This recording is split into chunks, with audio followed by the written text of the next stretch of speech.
Baik, lanjut yang berikutnya. Ikuti pemimpin. Saat anak mengantri, latihlah anak untuk mengarahkan kepada temannya teman di depannya untuk menjadi pemimpinnya. Kemudian latihlah anak mengarahkan perhatian ke anak di depannya. Jadi kalau misalkan anak sedang mengantri, baik itu ketika absensi atau masuk kelas. Jadi kalau di OM itu biasanya mereka berbaris, ada yang di belakang, ada yang di belakangnya lagi, kayak berbentuk kereta. Jadi kereta-keretaan gitu. Jadi di sampingnya lagi itu bisa di belakangnya memegang yang belakangnya lagi, dia memegang yang di depannya, terus di depannya memegang yang di depannya lagi. Jadi mereka saling berpegangan, dan di depan sendiri itulah yang memimpin dan mengarahkan. Dengan mengikuti semua gerakan, misalnya berhenti. Nah, jadi pemimpin yang memimpin untuk teman-teman yang berjalan tadi, yang vision misalnya, yang memimpin yang vision, jadi mereka menyuruh untuk berjalan atau menunjukkan, mengarahkan untuk berjalan, berhenti, dan lurus. Misalnya belok lurus, terus belok kiri, bisa belok kanan gitu.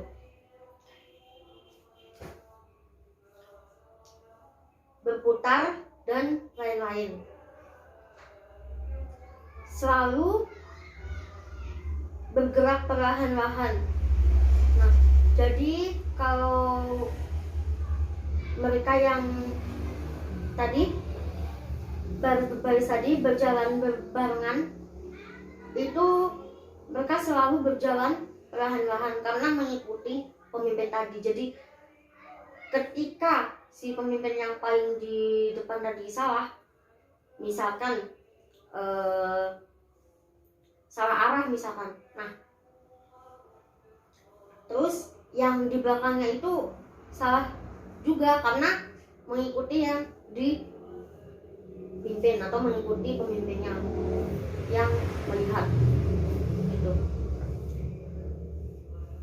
Lanjut yang berikutnya. Jadilah pemandu yang percaya diri. Jika kita sedang memandu, hendaknya kita percaya diri kalau kita itu bisa. Sebenarnya yang tunanetra total itu bisa memandu ya. Untuk yang bisa orientasinya hafal, maksudnya jalannya itu bisa memandu. Dulu saya, ini cerita ya, dulu saya pernah, waktu itu ada acara mengikuti pelatihan petuni Indonesia di Jombang. Waktu itu teman-teman saya yang netra total semua, dan pemandunya juga total gitu, dan dia sudah hafal arah-arahnya karena dia menetap di situ. Jadi dia tahu ini arah ke masuk ke ruangan atau ini arah masuk ke ke balainya gitu, ke gedung gitu ya. Karena waktu itu dulu saya ke gedung, jadi diarahkan dengan teman saya yang total tadi gitu. Jadi dia hafal, sudah terbiasa berjalan sendiri. Nah, jadi yang memandu itu nggak harus yang vision saja, yang netra total pun bisa. Jadilah pemandu yang percaya diri. Jika kita menjadi pemandu bagi siswa yang buta dan duduk di bangku prasekolah, maka tawarkan kedua jari kita untuk mereka pegang. Kita tidak memegangnya kecuali untuk keselamatannya. Untuk siswa yang lebih tua, mereka memegang tepat di atas siku, memegang di atas siku kita. Yang berikutnya, keamanan pertama.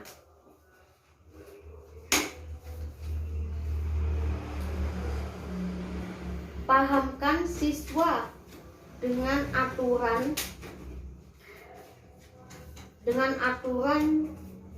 jalan atau orientasi mobilitas dengan menggunakan sisi kanan lorong atau pagar kanan. Gunakan batas seperti kerucut ataupun garis untuk latihan orientasi mobilitas. Dan kemandirian.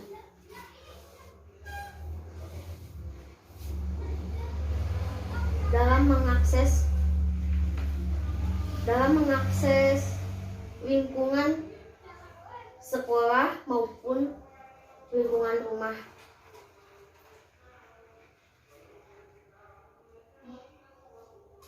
Yang berikutnya, penerimaan guru harus pada siswa. Penerimaan guru pada siswa yang buta. Seorang guru harus memiliki penerimaan diri kepada siswa yang buta. Hal ini penting untuk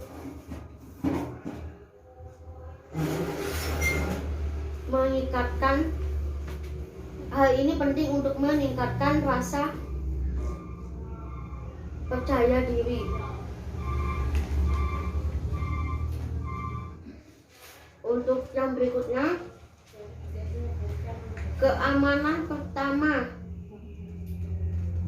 Pahamkan siswa dengan aturan jalan atau orientasi mobilitas dengan menggunakan sisi kanan lorong atau pagar kanan. Gunakan batas seperti kerucut ataupun garis untuk latihan orientasi mobilitas. Dan kemandirian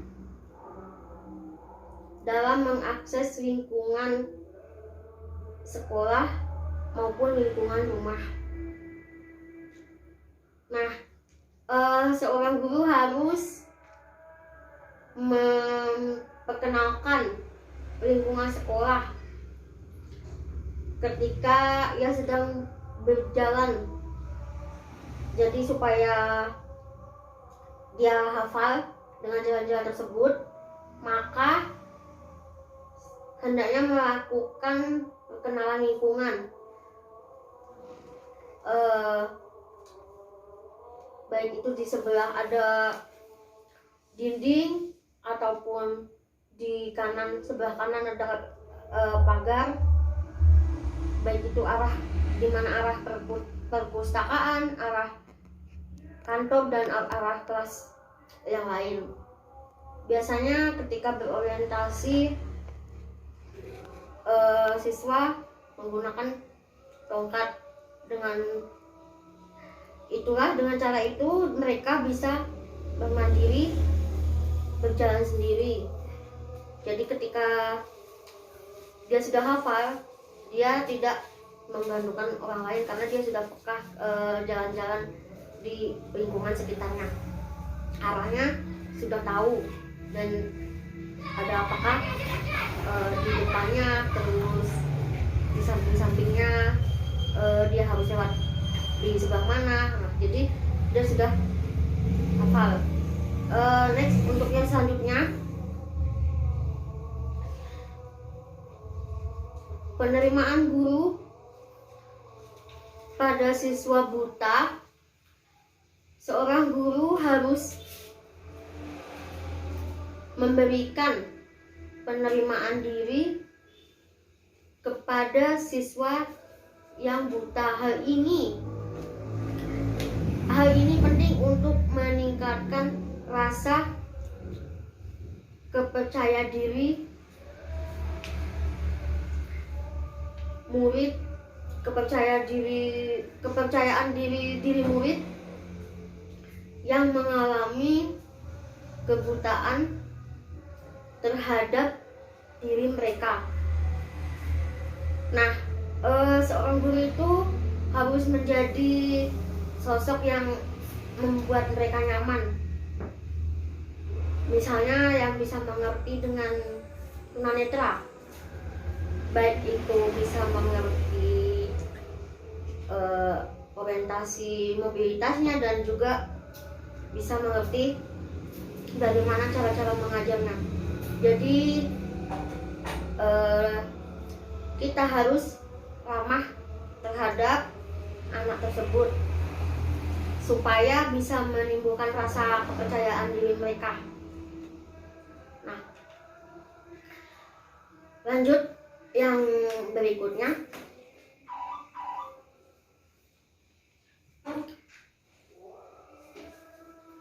Penerimaan diri seorang guru yang profesional kepada murid berkebutuhan khusus berdampak positif kepada anak buta itu sendiri, karena seorang guru adalah figur sumber suri tauladan. Jadi guru itu adalah sumber suri tauladan untuk kita semua, terutama untuk teman-teman yang berkebutuhan khusus. Harus bisa teliti untuk bisa memberikan fasilitas untuk mereka dan bisa memberikan kenyamanan untuk mereka. Jadi seorang guru menjadi suri tauladan bagi semua murid-muridnya, sehingga mereka pun akan melakukan hal yang sama.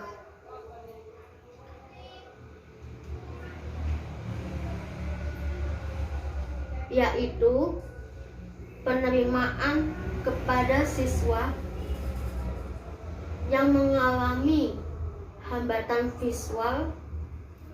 Langkah pertama yang batas dibuat kita lakukan sebelum pembelajaran adalah memahami bahwa kemampuan melihat sangat terbatas. Dibutuhkan hal-hal yang konkret dalam segala hal, karena 80%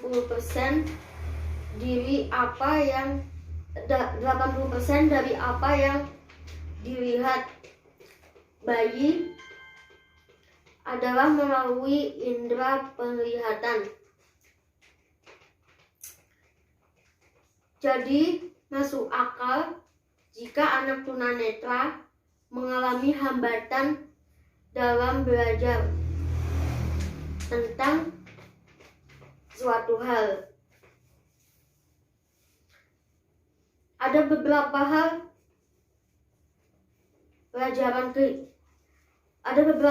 pelajaran kehidupan yang tidak sepenuhnya dipahami tanpa penglihatan.